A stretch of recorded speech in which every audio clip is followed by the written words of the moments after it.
नेपाल शिक्षक महासङ्घको नेतृत्वमा शिक्षक साथीहरू अहिले काठमाडौँ केन्द्रित सडक आन्दोलनमा हुनुहुन्छ। यो अवस्था आउने कुरा हाम्रो निम्ति दुर्भाग्यको विषय पनि हो र हामी सरकारमा बसिरहेको हिजो सरकारमा बसेका संसदमा रहेको राजनीतिक दलहरूका निम्ति एउटा लज्जाको विषय पनि हो। शिक्षकहरूको माग संसदले बनाउने कानुनसँग जोडिएको छ। यो कानुन वास्तवमा हामीले धेरै पहिला बनाइसक्नुपर्ने थियो। हामीले समयमा आफ्नो काम गर्न सकेनौँ। यहाँ कसैलाई दोष दिएर पनि हुन्न, किनकि यो बिचमा हामी सबै आलो पालो सरकारमा बसिसक्यौँ।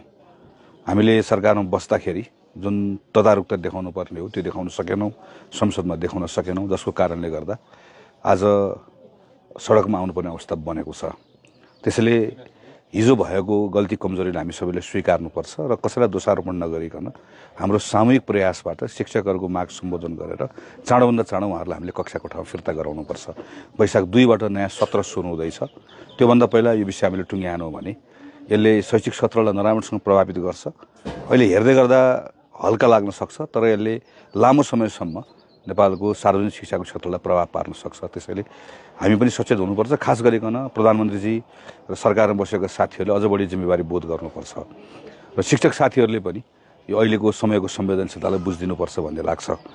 के गर्ने भन्ने सन्दर्भमा मलाई लागेको कुरा जुन मैले सरकारमा बसेको साथीहरूलाई भनिरहेको छु, त्यो कुरा भनेको दुईवटा फरक ठाउँ राखेर दुईवटा चरणमा अथवा दुईवटा विषयहरू छन्। मूलतः पहिलो, अहिले आन्दोलनरत शिक्षक साथीले राख्नुभएका कुराहरू जुन कानुन नबनाइकन हल गर्न सकिन्छ, मन्त्री परिषदले निर्णय गरेर करिब 15वटा विषयहरू छन्।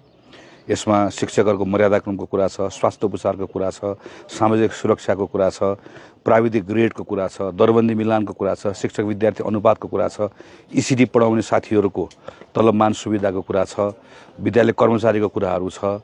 यी लगायतका राहतको शिक्षकहरूको यो बिरामी विद्या सञ्चिति यसलाई मिलाउने कुराहरू छन्। यी कुराहरू छन्। यसका निम्ति केही कुरिराख्नु पर्दैन। यो गर्नुपर्ने छ। केही स्रोत साधनको आवश्यकता पर्छ, यसलाई हामीले जुटाउनुपर्छ। र आजै मन्त्री परिषदले निर्णय गरेर कतिपय कुराहरू सरकारका सम्बन्धित मन्त्रालयले निर्णय गरेर गर्न सकिने कामहरू छन्। यो कामहरू तत्काल गरौँ। यति गऱ्यौँ भने यसले एउटा विश्वासको वातावरण बनाउँछ। विश्वासको वातावरण बनाइसकेपछि हामीले नयाँ समझदारी गर्न सक्छौँ। त्यो नयाँ समझदारी पनि अब कानुन निर्माणसँग जोडिएको विषयका सन्दर्भमा के गर्ने भन्ने कुरामा मैले अहिले राखिरहेको सुझाव भनेको कानुन संसदले बनाउने हो। त्यसैले सरकारले मात्र सबै कुरा भनेर हुँदैन। अहिले अब केही दिनपछि हाम्रो संसदको अधिवेशन प्रारम्भ गर्नै पर्छ। सरकारले अहिले नै एउटा मिति तोकेर संसदको अधिवेशनको निम्ति मिति तय गरौँ। राष्ट्रपतिले आह्वान गर्ने कुरा भयो, संसदको मिति तय भइहाल्यो।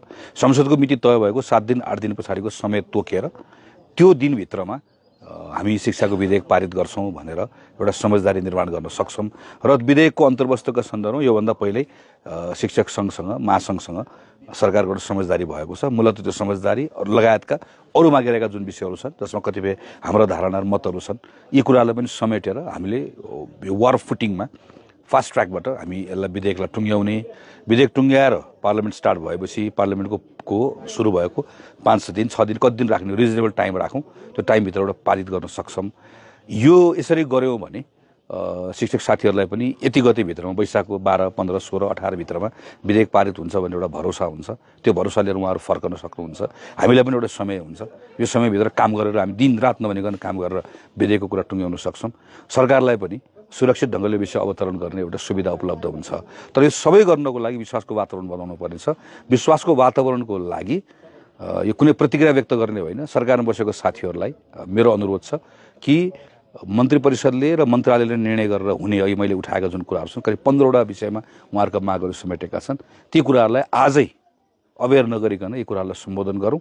यसबाट अलिकति सहज वातावरण बनाऊ भन्ने यो लाग्छ र यसका निम्ति म सरकारलाई पनि अनुरोध गर्छु, शिक्षक साथीहरूलाई पनि आह्वान गर्छु।